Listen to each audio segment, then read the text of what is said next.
Bonjour à tous, Valentin Franc avec vous pour ce nouveau point de marché. Nous sommes le jeudi 18 janvier 2018. Tout de suite, sans plus attendre, on va commencer par cet avertissement égal sur les risques. Ensuite, je vais saluer la salle de trading et poursuivre le webinaire. Le trading avec effet levier amplifie toujours les gains et les pertes. Un compte risque limité présente un risque de perte du capital investi. L'investissement sur compte titre présente un risque de perte en capital. IG fournit exclusivement un service d'exécution d'ordre. La présentation est à titre indicatif et ne saurait être considérée comme un conseil ou une recommandation. Alors bonjour à vous Frédéric, j'espère que vous allez bien, Phil que je salue également, Loïc, Catherine, j'espère que vous avez bien écouté. Catherine, moi je vais très bien, j'espère que vous également, Pascal, bien le bonjour à vous, Raymond, voilà, ça fait plaisir de vous retrouver, chers auditeurs. Franck, salutations à tous, et bien écoutez Franck, euh, bien le bonjour à vous aussi, Jean-Yves, voilà, Jean-Yves, bonjour également. Alors, voici le briefing d'actualité. Comme vous le savez, le Canada a relevé ses taux de 25 points de base. Néanmoins, on a eu un communiqué qui souligne le manque de perspectives économiques, je cite, hein, étant donné les incertitudes entourant l'avenir de l'ALENA. Voilà. Donc les menaces sur l'avenir de l'ALENA pèsent un petit peu sur les perspectives économiques du Canada. Au niveau de l'Espagne, on a l'indépendantiste Roger Torrent qui a été élu à la tête du Parlement catalan. La Fed qui a publié le livre beige hier soir, qui fait état d'une croissance de l'inflation modeste à modérée et se montre plutôt optimiste sur l'économie américaine en 2018. En Chine, alors pour ceux qui me suivent sur Twitter, j'ai mis 6,8% de croissance en 2017, c'est 6,9% d'après Thomson, d'après le calendrier économique de Thomson Reuters. Donc voilà, c'est une statistique pour la croissance du PIB de 2017 qui est identique, il me semble, à celle de 2016. Voilà, donc c'est une info à vérifier du coup. Pour ceux qui sont sur Twitter, je vérifierai cette information juste après, étant donné qu'elle a été publiée juste avant le webinaire. Voilà, donc elle est assez fraîche cette annonce. Donc voilà, je la tweeterai si c'est 6,9 ou 6,8% de croissance. En tout cas, une croissance qui est au-dessus des attentes. L'Australie qui a publié cette nuit une hausse plus élevée que prévu de l'emploi, 34,9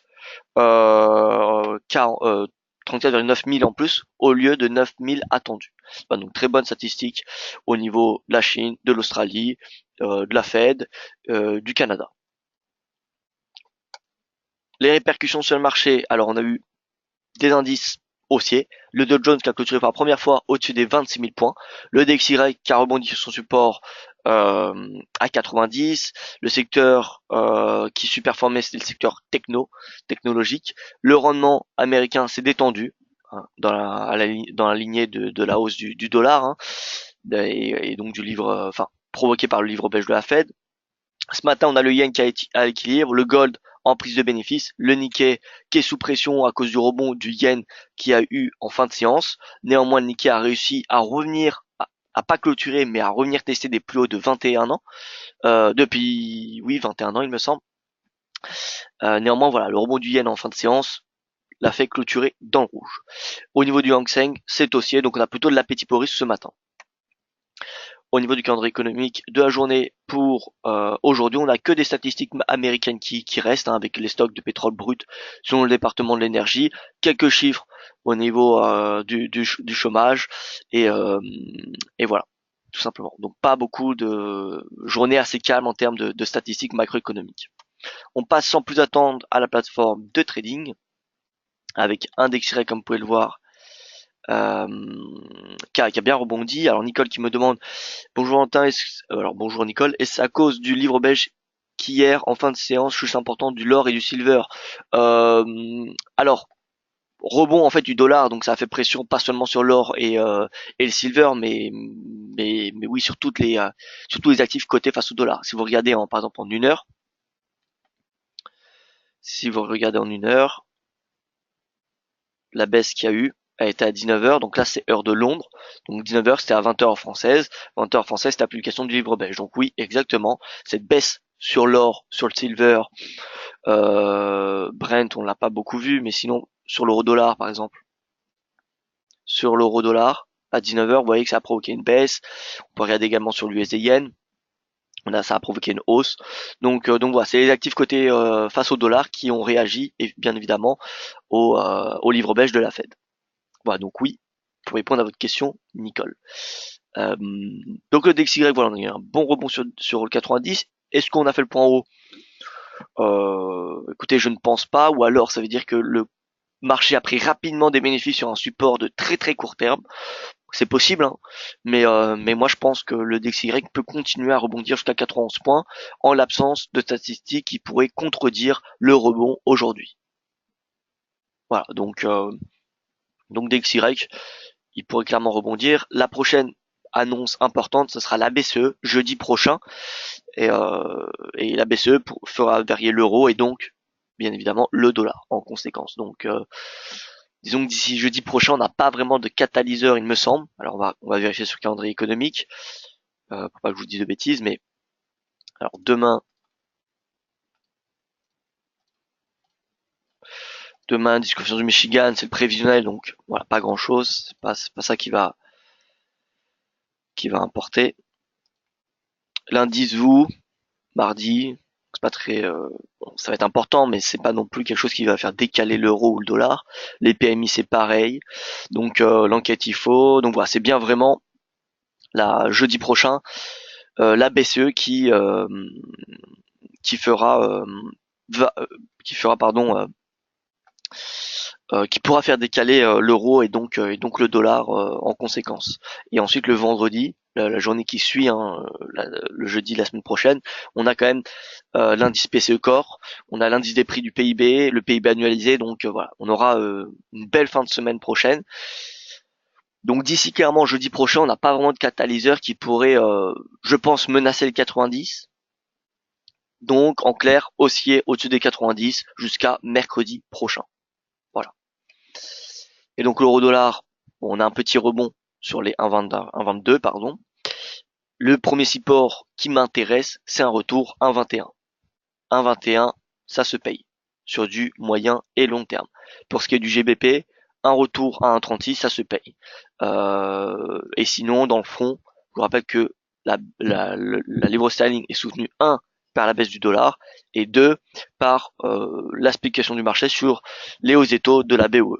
Tant qu'on a une inflation qui est assez élevée, qui est en haut de la fourchette de la BOE, c'est-à-dire proche des 3%, eh bien on aura une livre sterling qui sera soutenue. Voilà. Maintenant, si demain on a une inflation qui retombe en dessous de 2,5%, je pense que on va avoir une livre sterling qui va commencer à avoir une tendance qui va s'aplatir. Voilà. Donc ce qu'il faut regarder vraiment pour la livre sterling, c'est l'inflation, les différents indicateurs de l'inflation. Ce n'est pas qu'un seul, c'est vraiment un ensemble. On a l'IPP, l'IPC, l'IPC Core, euh, qui vont influencer le cours de la livre sterling. Et de l'autre côté, je le répète, on a le dollar, la faiblesse du dollar, ce qui, encore une fois, je pense en 2018 va se répéter, va répéter le même scénario que 2017. Eh bien, ça va dans le fond soutenir toutes les autres devises majeures. Au niveau de l'USD CAD, alors l'USD CAD n'a pas, enfin, il y a eu la réaction en intraday suite au communiqué et à la hausse des taux de la Banque du Canada, mais au final, elle avait déjà été pricée. Et le marché a déjà pricé 3 hausses des taux en tout de la part de la Banque du Canada pour 2018. Donc, à part si on a 4, 5 hausses des taux de la part de la Banque du Canada qui commencent à être pricées, on ne devrait pas avoir réellement de momentum haussier sur le CAD. À part si l'autre alternative, c'est que le pétrole continue d'être haussier jusqu'à par exemple 80 dollars le Brent. Dans ce cas-là, oui, ça serait possible que le CAD continue à progresser. Regardez le CXY, on va le comparer, euh, on va pas le comparer en relatif, mais on va juste le superposer au Brent et on va le mettre sur un an par exemple. On est déjà sur un an, c'est parfait. Sur 5 ans peut-être. Voilà, sur 5 ans. Vous voyez, il y a une corrélation positive. Il y a une corrélation positive. En noir, c'est le Brent, le prix du Brent.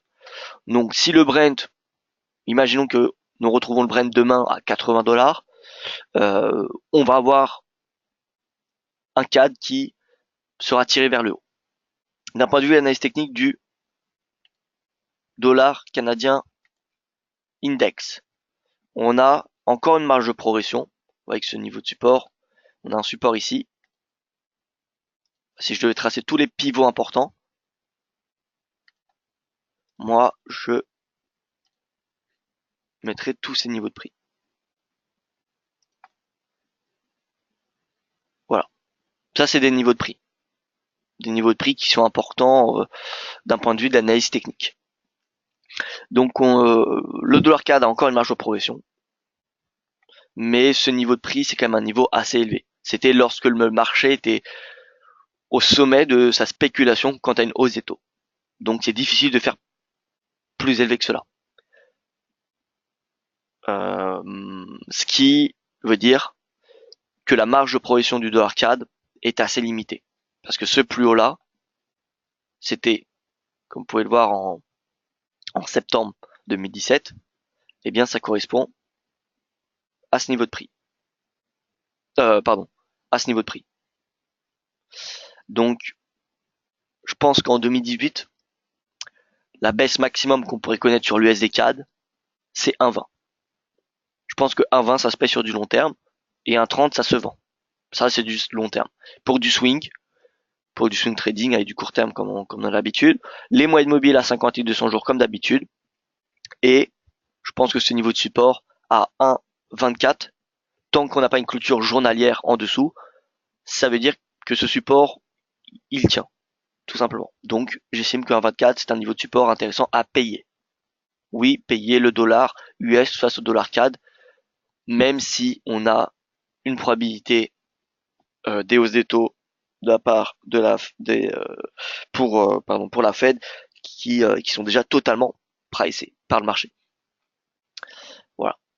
Maintenant, vraiment, d'un point de vue technique, ce qui invaliderait ce rebond-là, c'est une clôture journalière en dessous de ce support, qui pourrait, encore une fois, être provoquée par une hausse des cours de pétrole ou une inflation qui augmente beaucoup plus rapidement que prévu au Canada.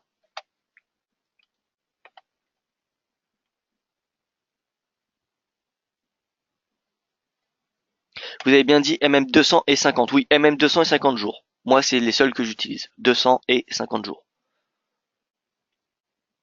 Bonjour à vous François, j'espère que vous allez bien. Bonjour à tous ceux qui viennent de nous rejoindre. Alors j'ai des questions sur le FTSE, l'euro-yen. Alors je vais venir sur... Non, pas la 100 jours. Pas la 100 jours, Nicole. C'est vraiment la 200 et 50. Je vais venir sur l'euro-yen, le FTSE, on va venir sur les indices juste après. Je termine juste sur les paires majeures. L'AUD, prise de bénéfice à 0,80. Voilà, on a eu des bons chiffres de l'emploi qui ont permis de tester une nouvelle fois à peu près tester les 0,80. Je rappelle 0,80 prise de bénéfice sur du court terme. On a l'or qui est en prise de bénéfice. Les 1350 n'ont pas été atteints. Donc on est revenu, le cours revient sur le sur le point d'entrée qu'on avait signalé la semaine dernière. Voilà, donc le premier support il est à 1320, le second 1311 et enfin 1300. Si on a un retour à 1300 d'un point de vue moyen terme, ça serait intéressant pour se positionner à l'achat. Et donc l'AUD, moi je pense qu'il y a un potentiel baissier jusqu'à 0,7860 sur du moyen terme. Donc pourquoi pas shorter l'AUD USD à 0,80 pour viser les 0,7863. Regardez le momentum, clairement, déjà il est en surachat et il arrive dans une zone d'excès très importante. Les dernières fois où il était dans cette zone d'excès, eh bien on a eu des replis qui ont suivi. Donc je ne serais pas du tout surpris de connaître un repli du CAD, de l'AUD sur du court terme. Un retour par exemple à 0,7825. Ce qui serait seulement 38% de retracement de cette tendance. Au niveau du NZD, bien que l'AUD soit intéressant, je pense, d'un point de vue technique, à shorter sur du court terme, si je devais me focaliser sur l'une des deux devises entre l'AUD et le NZD, je privilégierais la vente du NZD. Parce que en termes de macroéconomique, le NZD a en ce moment des statistiques moins bonnes que l'AUD. Voilà. Donc le NZD qui est sous un niveau de résistance, je pense qu'il est beaucoup plus intéressant à shorter. Regardez le RSI, regardez la MACD, ça commence à être des zones bien d'excès, tout simplement. Donc voilà, prudence. Encore une fois, d'un point de vue analyse technique, le NZD a quand même pas mal de signaux qui pourraient aboutir à des retournements d'ici les prochaines séances. Donc pour un moment, on ne shorte pas parce que on a toujours une tendance qui est haussière. On n'a pas encore de signaux baissiers confirmés. Donc un signal baissier d'un point de vue du momentum, vous voyez qu'on a un support comme celui-ci. Donc en cas de cassure, pourquoi pas. En cas de croisement de la MACD, pourquoi pas. Et donc le retracement pourrait être comme la UD d'une hauteur de 38,20% et donc un retour à 0,71 pourrait être envisageable.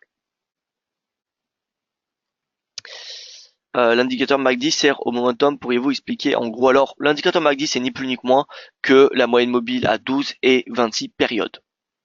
Donc c'est une moyenne mobile à 12 et 26 périodes et on a l'écart en pips qui est matérialisé devant nous. Et dès qu'on a le croisement des deux courbes, c'est le croisement des moyennes mobiles à 12 et 26 périodes. Donc par exemple, si vous mettez la moyenne mobile à 12 et 26 périodes sur votre graphique, vous aurez la même chose que ce que vous avez là. Sauf qu'en plus ici, vous avez l'histogramme qui représente l'écart en pips des deux moyennes mobiles. Voilà. Et donc pour répondre à votre question également, Franck, votre webinaire sur les cryptos est-il visible sur YouTube? Alors je viens de le mettre en ligne sur YouTube ce matin. Donc oui, il est disponible sur YouTube. Je vous invite à le lire, même pour ceux qui ne sont pas très intéressés par les crypto-monnaies. Il y a toujours une partie au début de mon webinaire crypto-monnaie sur l'actualité, comme vous avez l'habitude de voir dans mes webinaires quotidiens. Donc voilà, simplement pour ceux qui veulent juste connaître l'actualité et pas d'analyse technique, sachez qu'au début du webinaire de mon webinaire crypto-monnaie, il y a une partie d'actualité fondamentale. Voilà. Bref, je reviens au Forex avec l'euro-yen. Donc l'euro-yen inscrit dans un canal ascendant sur du moyen long terme. Euh, je souhaitais attendre un retour en bas du canal pour payer l'euro-yen. Euh, le Eh bien écoutez, ça n'a pas été atteint, donc on n'a pas eu je n'ai pas eu le signal que je voulais. La tendance, elle reste haussière, hein, je vous rappelle, on est au-dessus de la moyenne mobile à 200 jours, qui donne une tendance de fond. Donc dès que le cours est au-dessus de la moyenne mobile à 200 jours, on est dans une tendance haussière, et dès qu'on est en dessous, on est dans une tendance baissière. Donc là, on a l'euro qui superforme le yen depuis, vous voyez, depuis novembre 2016, à peu près novembre 2016. Voilà. Donc il y a deux possibilités pour profiter de cette tendance haussière. Donc quand il y a une tendance haussière, je vous rappelle, on s'intéresse euh, aux positions acheteuses. Je vais juste me mettre en annuel rapidement pour mettre le plus haut prix de clôture de l'année dernière.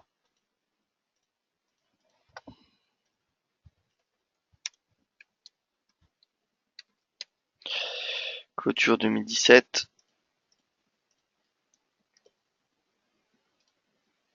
Voilà, prix de clôture 2017. 29 décembre, c'est parfait. Donc on est au-dessus du prix de clôture 2017. Donc ce niveau-là, c'est bien évidemment un niveau de support. Donc on a un niveau de support ici. Donc possibilité d'acheter l'euro-yen sur ce support. Et le prochain niveau de support que je constate, c'est le bas du canal. Voilà. Ou sinon, pour une stratégie de breakout, possibilité d'acheter en cas de clôture journalière au-dessus du précédent, plus haut prix de clôture, excusez-moi. Donc voilà, trois possibilités. Soit on paye le repli à 135, soit on attend un retour en bas du canal. Un retour du bas du canal, c'est plutôt pour des stratégies de moyen long terme, alors qu'un retour à 135, ce qui correspond également à un sub psychologique, donc c'est un double support, j'ai envie de dire. C'est le prix de clôture de 2017 et c'est un sub psychologique. Donc c'est quand même un fort niveau. Et vous pouvez voir que tout au long de la semaine, c'était quand même testé et dépassé en intraday, mais pas en journalier. Donc pourquoi pas payer les 135 sur du court terme, viser les 136,30 en intraday en tout cas. Moi, ça me semble des stratégies qui peuvent être intéressantes. Regardez, Bon, on a eu ici, suite aux propos de la Banque du Japon, qui, je rappelle pour ceux qui n'étaient pas présents sur les marchés la semaine dernière, a donné des signes d'une possible normalisation de sa politique monétaire. Donc, ce qu'elle a fait la semaine dernière, elle a réajusté ses, pardon, ses leviers pour sa politique monétaire. Elle a diminué de 10 milliards de yens son montant alloué au rachat d'obligations d'État japonaises arrivant à maturité. Donc ça fait beaucoup comme ça, c'est tout simplement une baisse de son montant alloué au rachat d'obligations. Voilà. On va pas plus loin pour se perdre, mais en clair, ça donne des signes comme quoi la BOJ pourrait normaliser sa politique monétaire en cette fin d'année. Voilà. Enfin, pour la fin d'année, pardon. Donc, d'un point de vue technique, on reste sur une super-performance de l'euro face au yen, et donc ce support à 135 peut se payer jusqu'à 136,21. Et à moyen terme, je pense qu'on peut garder par exemple cette position, clôture 50% des gains sur ce niveau de prix, et viser ce niveau de support ce niveau de résistance à 137,50, et enfin le seuil psychologique à 140. Ça me semble possible. Maintenant, faut pas s'attendre, je pense, en 2018 à une super-performance de l'euro yen comme ce qu'on a connu en 2017. Pourquoi? Parce qu'en 2017, on n'avait pas réellement de performance importante du yen. Parce qu'on n'avait pas le marché ne n'attendait pas du tout à une normalisation de la politique monétaire de la Banque du Japon. Or, ce qu'on a en ce début d'année, c'est le tout début euh, des signes qu'on aurait une normalisation de la politique monétaire de la Banque du Japon. Donc le marché n'a pas du tout intégré au prix. Il n'a pas du tout intégré au prix une politique normalisation. Ce qui veut dire que la marge de progression sur le yen est extrêmement importante. Le yen pourrait être en 2018, et je pense, va être l'une des 3 devises les plus performantes en 2018, parmi les devises majeures. Je vois bien l'euro, le yen et le GBP superformer le FX en 2018. Donc voilà, on va connaître l'euro yen, ça va être l'euro et le yen, ça va être deux devises extrêmement fortes, je pense, en 2018.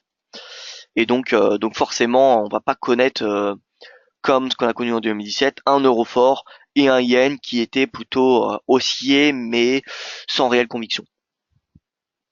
Voilà, donc si on a une hausse de l'euro yen, on aura une hausse de l'euro yen à mon avis au moins au premier semestre. Ça me semble assez sûr, à part si la Banque Japon continue à donner des signes pour une normalisation de la politique monétaire. Mais bon, je pense qu'elle va y aller prudemment quand même.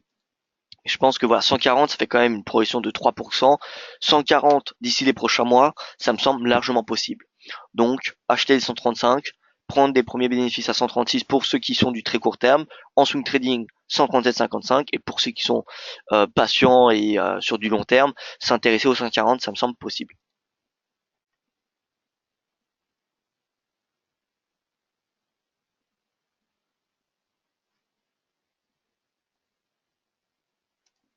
Voilà donc pour ce qui est de l'euro-yen.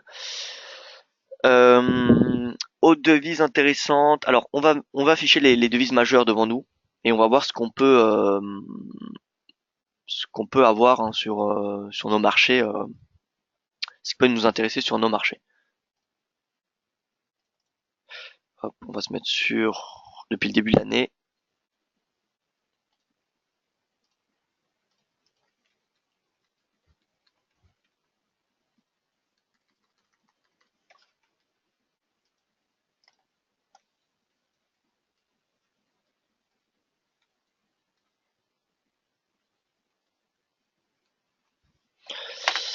Voilà, alors hop, l'euro on le met en bleu, le pound on le met en rouge, le CAD nous allons le mettre en marron, le CHF en gris comme d'habitude, le NZD en violet, ne me demandez pas vraiment pourquoi, je ne sais pas, et le dollar CAD je le mets généralement en bleu marine, bleu gris, voilà, je ne sais pas trop c'est quelle couleur, mais bon. Voilà, donc ce qu'on a devant nous, c'est les devises majeures face au dollar depuis le début de l'année. Voilà. Depuis le début de l'année, on peut voir qu'on a clairement une super performance du NZD, du GBP, de l'AUD. on a le CAD et le dollar, et pourtant c'est les deux politiques, enfin c'est les deux devises dont les banques centrales sont dans des clairement dans des cycles de durcissement de leur politique monétaire. Et bien ces deux devises sous-performent le fixe. Donc c'est ces deux devises qui, selon moi, sont à s'intéresser, oui, pardon, sur du court moyen terme. De plus, le CAD à court terme, influencé, comme vous le savez, par le pétrole qui, à son tour, est sous résistance et qui a touché des zones de survente, de surachat. Et les deux dernières fois où le Brent avait atteint ces zones de surachat, il avait consolidé pendant un mois sous cette résistance, enfin sous les résistances. Donc voilà, je pense qu'on peut s'attendre également à une consolidation d'un mois en tout 70 $. Donc clairement un sentiment neutre, voire baissier sur le Brent et sur le pétrole d'une manière générale. Donc le CAD, je le vois bien sous-performer. Je ne dis pas baissier face au dollar, mais je vois bien sous-performer les autres devises majeures. Donc voilà, NZD, on l'a vu, qui arrive sur des zones d'excès, mais par contre GBP, euro, yen, achat face au CAD, ça me semble largement possible. Donc EuroCAD. Alors EuroCAD, techniquement, maintenant on va voir. Hein. Techniquement, donc on a eu ce retour sur résistance. Alors vous savez quoi, je vais refaire. Ça fait longtemps que j'ai pas regardé l'EuroCAD, donc on va refaire l'analyse technique avec les niveaux de support résistance. C'est bien. Hein. Je vous invite, hein, ceux qui sont en swing, de refaire souvent, régulièrement, vos niveaux de support résistance. Ça me semble, pour moi, intéressant en tout cas et important. Donc là, on a une forte zone de résistance, comme vous pouvez constater. Hop.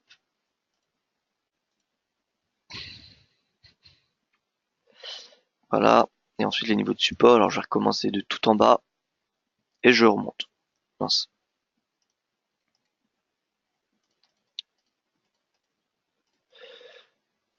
Alors je vais commencer de tout en haut. Et je vais voir les pivots. Les pivots, qu'est-ce que j'appelle un pivot? C'est là où le cours avait, avait échoué. A dépassé la résistance. Voilà. Donc là on a eu, vous voyez, un test. Échec. Ensuite on a eu la cassure. Mais au début on a eu un échec. Ce qui veut dire que là on avait une zone de prix qui faisait office de résistance. Ici c'est pareil. Ici c'est pareil. Ici c'est pareil. Euh, voilà, bon là je vais pas le compter parce que bon je vais le faire. Et au niveau des supports, donc là on a eu un rebond, je prends toujours les prix de clôture. Hein. Rebond, rebond, tac tac tac. On a eu une résistance, mais puisque cette résistance est en dessous du prix actuel, eh bien ça peut être considéré comme un niveau de support. Parce qu'une résistance cassée, ça devient un support, hein, généralement. Ici le prix de clôture. Allez, on peut mettre celui-là, on peut l'accorder, résistance devenue du coup support. Et je pense qu'on est plutôt bon comme cela. Donc voilà, fort niveau de support à 1,50, comme vous pouvez le constater ici. 1,50, cette zone-là, je pense que c'est une zone intéressante à payer pour du moyen terme et viser les 1,55.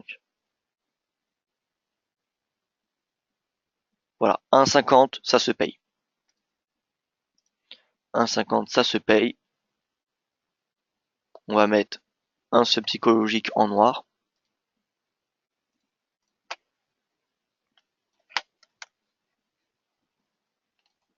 Alors regardez le seuil psychologique, son efficacité. Vous voyez que c'est bien une zone résistance, résistance, résistance, résistance ici, devenu support. Hop, on a un rebond sur la moyenne mobile de 100 jours. Donc clairement, si on a un retour à 1,5, c'est une opportunité de court moyen terme pour passer à l'achat et viser 1,55 et pourquoi pas à terme 1,60. Voilà, donc EuroCAD, conviction quand même assez importante. CAD-Yen, on va s'intéresser dorénavant plutôt à la vente. Pourquoi? Parce que encore une fois, les trois autos de la part de la Banque du Canada attendus cette année ont été pricés. Donc à part si on a un Brent qui revient à 80 $ ou plus, et bien dans ce cas-là, pardon, et si on a un ALENA qui est gardé, l'accord de l'ALENA hein, qui est gardé avec les conditions actuelles, dans ce cas-là, on pourrait voir une accélération de la croissance au Canada, enfin une accélération de la croissance plus forte que ce que prévoit actuellement le marché. et la Banque du Canada, et donc accélération de l'inflation, et donc pourquoi pas une quatrième hausse des taux qui n'est pas pricée par le marché. Donc dans ce cas-là, oui, on aurait une hausse du CAD yen. Mais bon, pour le moment, c'est pas, je pense, d'un point de vue fondamental, le scénario à préférer.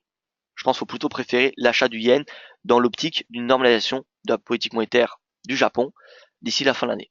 Donc le marché, vous savez, il anticipe tout le temps les décisions des banques. Donc même si la normalisation, la Banque du Japon ne devrait pas se faire avant, allez, pas se faire avant 2019, le marché va réagir bien avant. Donc on va plutôt tabler sur une super performance du yen face au CAD. Donc 90, 90, on va chercher des niveaux de prix extrêmes quand même. 91, voilà, 92 points. 92, je pense que sur du moyen terme, ça se vend pour viser au moins ce niveau de prix. Donc là, c'est pareil. Vous savez quoi? On va refaire les niveaux de support résistance.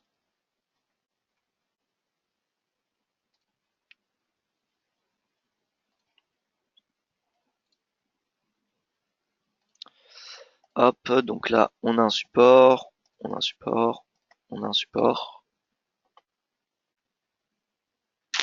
Et résistance, donc résistance ici.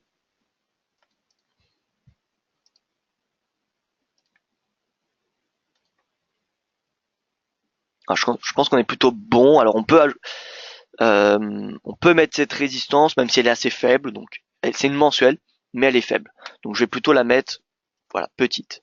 En annuel, on va regarder les prix de clôture. Vous voyez que c'est des doji, donc on n'a pas de mouvement sur du long terme. Euh, donc en journalier, voilà, quelque chose comme cela. Forte résistance à 92. Donc 92, ça se short. 92, ça se short pour viser à long terme les 85. Et à court terme, bah, vous voyez, il y a des niveaux de... Si on vient à 92, eh bien, il faudra viser à court terme les 90. Seuil psychologique à 90. Donc voilà, tout dépendra de votre horizon de temps. Court terme, visez 90. À moyen terme, 87. À long terme, 85, voire même 80. Alors, GBP USD, prochain point de résistance. Prochain point de résistance, c'est aux alentours des 1,40. Regardez, on va se remettre en mensuel. Aujourd'hui, c'est le jour où on refait les graphiques. Enfin, c'est le jour. J'ai décidé que ça allait être ce jour-là. Donc là, on a une résistance ici, qui est le plus bas de prix de clôture. Ici, on en a une autre. Ici également. Et là, on a une résistance. Bon, là, on va assez haut. Ça sert à rien d'aller aussi haut. Donc résistance à 1,3930, qui est proche d'un 40. Donc on peut considérer qu'en fin de compte, c'est plutôt le seuil psychologique qui fait office de résistance. Voilà. Vous voyez que même là, si on doit prendre en journalier, on a ce plus bas.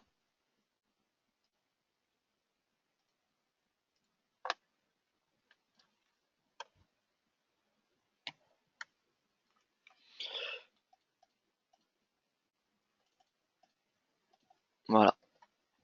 Voilà, cette zone, on a une zone de résistance. Au point de vue du pips près, on a une résistance à 1,3920 et ensuite 1,40. Voilà pour ce qui est de l'analyse technique du Forex. Donc vous l'aurez compris, plutôt se focaliser même à court terme sur l'euro, sur le yen face au CAD, qui, eh bien, on n'a pas de catalyseur actuellement qui pourrait faire progresser, même à court terme, qui pourrait faire même progresser le CAD, étant donné que le Brent il est attendu, de mon point de vue, en consolidation pour les prochaines séances. Donc voilà, le CAD il devrait plutôt être flat face à un yen et un euro qui pourraient, je pense, rebondir.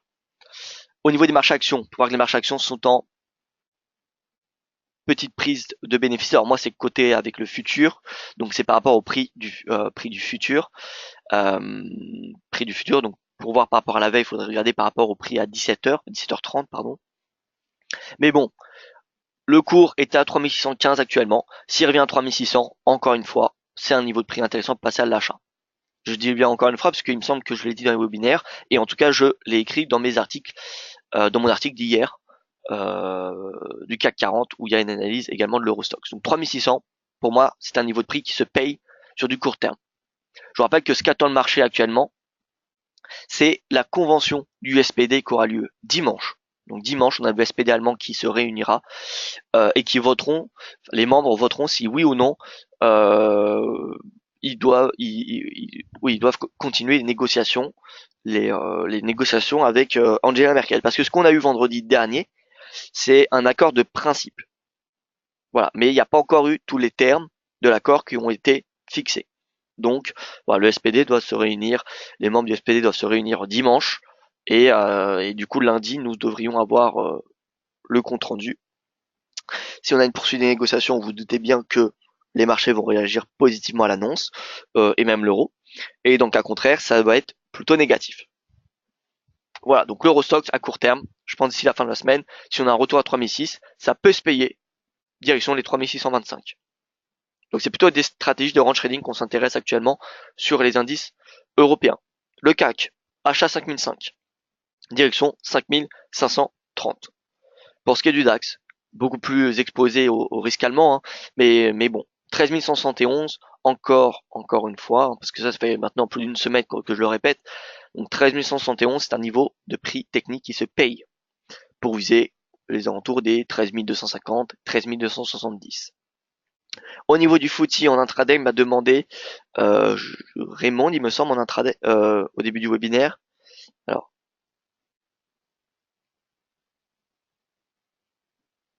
foot 600, Nicole, excusez-moi. Dans le foot, Catherine. Catherine, oui, donc en intraday. En intraday, bien, déjà le prix se situe, excusez-moi, en dessous de 7008. 7008, c'était la target qu'on avait la semaine dernière. Donc, target swing atteinte. Voilà, donc prise de bénéfice, on a un pound quand même qui fait assez, une livre sterling qui fait pression en ce moment, hein. On a eu un beau rebond de la livre en début de semaine, ce qui fait mécaniquement pression sur le FTSE. Le FTSE qui peut, je pense, revenir à 7007. Voilà, là, il est à quoi? Il est à 7736. Non, 7712, pardon. 7112, donc là, il va revenir à 7007. S'il revient à 7600, d'un point de vue swing, ça sera un niveau de prix intéressant pour passer à l'achat. Pourquoi? Parce que c'est le précédent, c'est le plus haut annuel, plus haut historique, qui avait été marqué en 2017. Enfin, la majeure partie du temps de 2017. En fin d'année 2017, vous pouvez voir qu'on a eu un breakout au-dessus, mais on va dire que le point haut de 2017, si on exclut partir du 20 décembre, c'était 7600. Donc si on a un retour à 7006, ça sera un niveau de prix intéressant techniquement pour passer à l'achat sur du moyen terme. Le FTSE à court terme, en intraday, là on a un retour à 7007 qui devrait se faire. Voilà, pour répondre à votre question. Plutôt baissier sur les marchés actions, comme vous pouvez voir, regardez, là c'est les contrats futurs que j'ai moi. Mais regardez, Nikkei baissier, on a les marchés européens baissiers, donc sur les marchés européens, bon ça existe, hein, il y a le FTSE qui peut être haussier, mais là on peut clairement voir que c'est pas la journée où il faut payer des indices, en tout cas ce matin. Peut-être qu'à l'ouverture des marchés américains, la tendance va s'inverser, mais ce matin à 9h40, c'est pas le moment de acheter l'indice, les indices tout simplement. Alors j'ai eu des questions, donc l'USD François, excusez-moi, USD je vais y répondre. Philippe qui me demande, alors c'est une longue, alors je vais le lire à haute voix. Bonjour, en dehors du fait d'être suracheté ou survendu, peut-on en unité 60 voir ce qui sur le prix d'un actif constitue la partie spéculative ou exagérée par rapport au prix d'un actif? Les moyens immobiliers sont plus en retard sur le prix, mais ne correspondent pas forcément à une fair value. Je crois que si on croise des freight time, alors on peut voir des fausses sorties qui constituent la spéculation sur un vrai prix, mais j'en suis pas sûr. Alors, je ne suis pas sûr d'avoir tout compris ce que vous venez de me dire. Les moyens immobiliers, en tout cas, oui, sont des indicateurs latents, étant donné qu'ils prennent l'historique, mais de toute façon, l'analyse technique, c'est l'analyse des prix historiques. Comment le prix a réagi précédemment sur des niveaux de prix ou sur des niveaux de momentum. Le momentum est également latent. Pourquoi? Parce que c'est sur 14 périodes. Donc ça veut dire que c'est lissé sur 14 périodes. Donc il est également latent. Le momentum, plus vous allez aller sur une temps faible, et personnellement, je trouve que les indicateurs fonctionnent moins bien. Les signaux sont moins clairs et il y a plus de faux signaux. Donc si vous allez sur du 1 heure, oui, le RSI va fonctionner, il y aura des zones de surachat et de survente, comme vous pouvez le constater ici, qui est 30 et 70. À 30, vous pouvez voir que lorsque le momentum était à 30, on a eu le prix qui a par la suite rebondi. Voilà, donc ça existe. Voilà, donc je sais pas si j'ai bien répondu à votre question. Mais de toute façon, c'est spéculatif. L'analyse technique, c'est spéculatif. On analyse les prix passés pour anticiper les prix futurs. Or, personne n'a de boule de cristal entre les mains. Donc oui, c'est la spéculation. Les droits de tendance sont pas mal. Pour cela, je trouve, oui, les droits de tendance sont également très intéressantes. Votre sentiment sur le DXY, l'US et l'USD Yen pour François. Alors, je passe tout de suite sur l'USD Yen parce que j'ai oublié cette question. L'USD Yen, alors pour moi, il y a un retour, il y a une force du dollar à court terme, hein, comme vous le savez. Hein, j'avais écrit un article en début de semaine que les 110 étaient intéressants sur DXY 90. Donc voilà, on avait un momentum qui était clairement survendu. Il a bien rebondi. Maintenant, tant qu'il ne se situe pas ce momentum à 50 ou au-dessus, je ne m'intéresserai pas aux positions vendeuses, même si, encore une fois, je crois à la force du yen.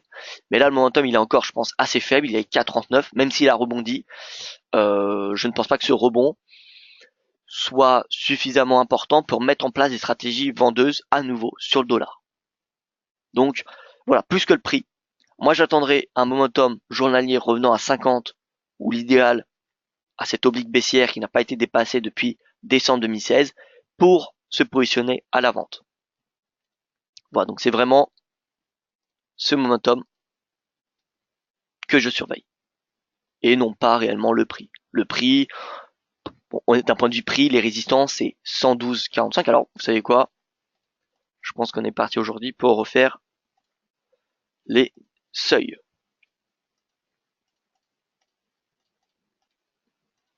Même si j'ai pris beaucoup de temps à faire tout cela. Comme ça, on va revenir sur une base claire. Alors on est sur du mensuel.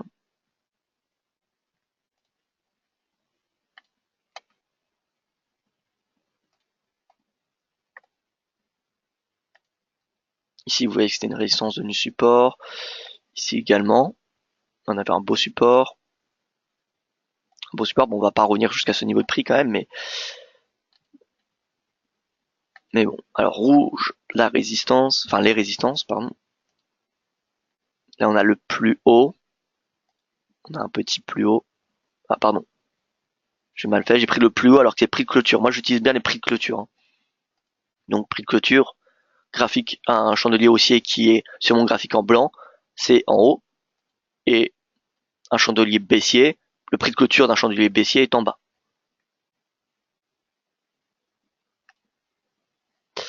Et voilà, je pense qu'on a des bons niveaux de prix. En annuel, on va quand même mettre en bleu, voilà, des prix. Et donc en journalier, on a ce genre de graphique. Voilà, on a ce genre de graphique. Donc, retour à 112,70, niveau de prix, première résistance, qui est le prix de clôture de 2017. Ensuite, prix de clôture 2016. Donc je vais le mettre, je vais l'écrire, pardon, sur. Ce sera mieux si je l'écris, je pense.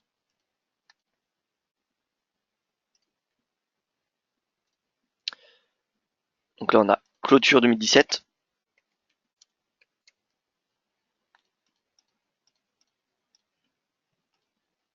Et là, clôture 2016.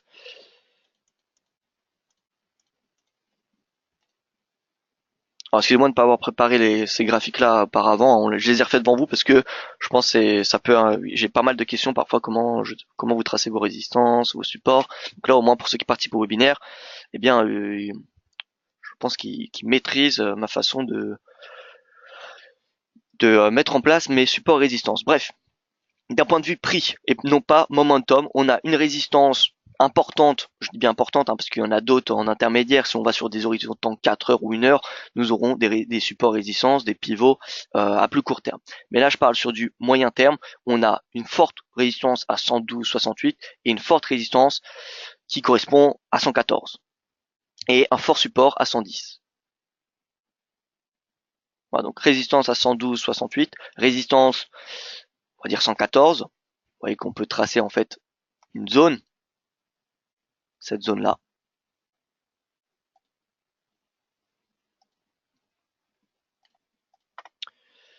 Hop, alors, tac. 113, 68, 1.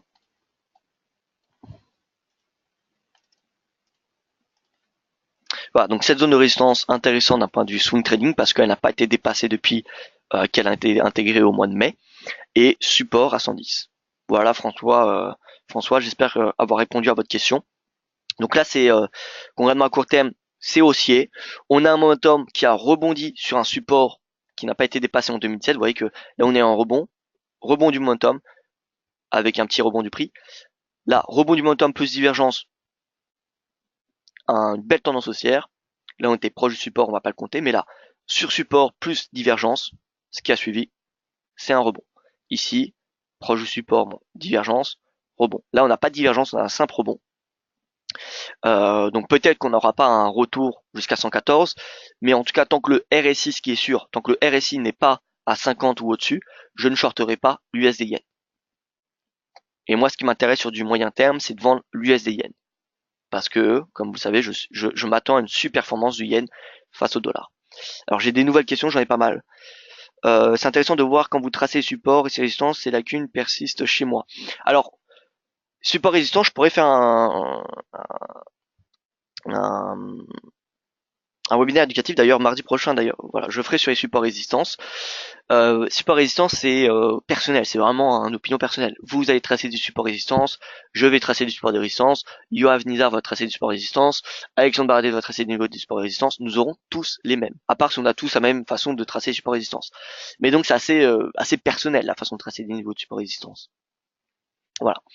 Donc il n'y a pas de vrai et de faux, il n'y a pas de façon il n'y a pas de façon, si vous tracez du support résistance, je ne pourrais pas vous dire non, c'est faux, vous avez tort. Voilà, si vous voyez une résistance à ce niveau de prix, eh bien, voilà, c'est qu'il y a une résistance. À part si vous fermez les yeux et vous placez votre support résistance de façon aléatoire. Mais donc oui, François, excusez-moi, rebond de l'USDN, je pense, qui est probable jusqu'à 112. 112, c'est le prochain seuil psychologique, prochaine résistance, je dirais d'un point de vue intermédiaire. Donc voilà, oui, 112, ça me semble possible. Et pour répondre à la dernière question, parce que je vois que je tarde, hein, je parle beaucoup, je prends beaucoup de votre temps.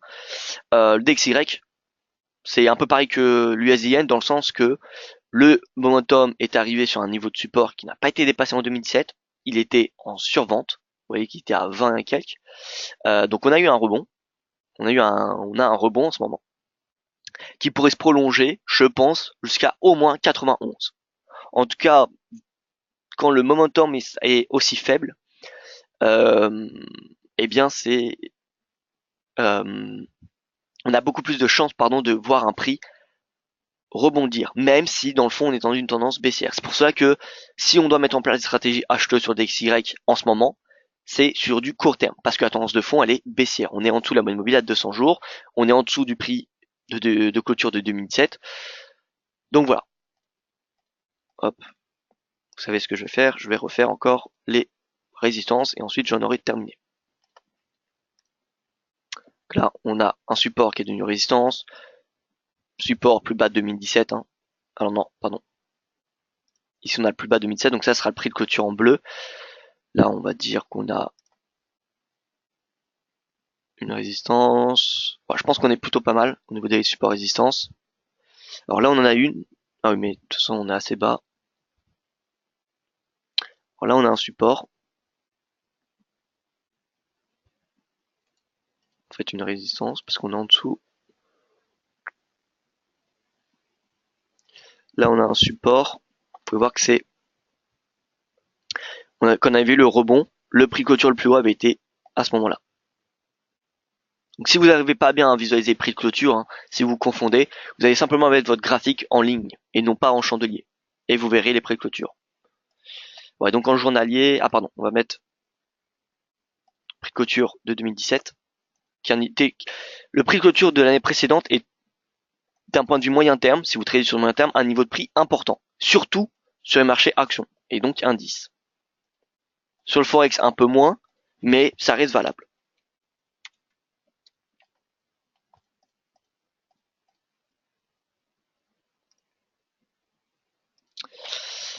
Voilà, et donc là, c'est pas vert au final, c'est rouge parce que le prix est en dessous de ce niveau. Donc voilà, première résistance, on en a une à 90,68 et on peut voir que c'est là où le cours bute. Mais je pense concrètement qu'on a une marge de progression un peu plus élevée au vu du momentum. Au vu du momentum. En tout cas, ce qui est sûr, c'est que tant que les 90 points, le seuil psychologique à 90 n'est pas cassé sur un graphique hebdomadaire, pour moi le signal ne sera pas baissier. Voilà, pour vraiment mettre en place des stratégies vendeuses en dessous de 90, il faudrait un graphique hebdo, un chandelier hebdo qui clôture en dessous de ce niveau de prix. Donc tant qu'on n'a pas ce chandelier hebdo en dessous de 90, je pense que ce support peut se payer jusqu'à, eh bien ça dépend de votre horizon de temps, après ça dépend vous de votre conviction également, hein. Mais en tout cas ce qui est sûr c'est que je trouve un niveau de résistance à 90 et quelques, 91, 91,50. Voilà, ça c'est les trois premiers niveaux de prix. Moi je pense clairement qu'il peut revenir au moins, vous voyez ce pullback à ce plus bas, 91 points.